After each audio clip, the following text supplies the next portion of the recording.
Greetings, it is January 17th, 2022. This will be part 1, Under the Wing 74, which I just began working on. I prepared the paper a day or two ago, but I just began the drawing today.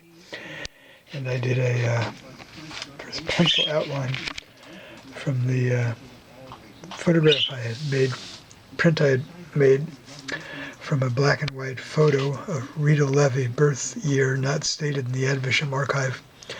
Murdered at the Auschwitz death camp in Nazi-occupied Poland in 1944. I did a kind of white gouache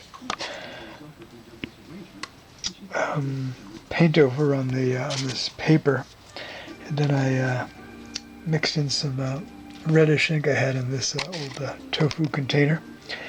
And tomorrow I'll be drawing around the collar here, mouth, nose, eyes, and hair using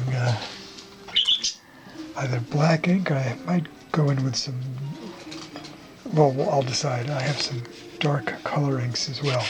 All right, to be continued. Rita Levi of blessed memory from Corfu, Greece.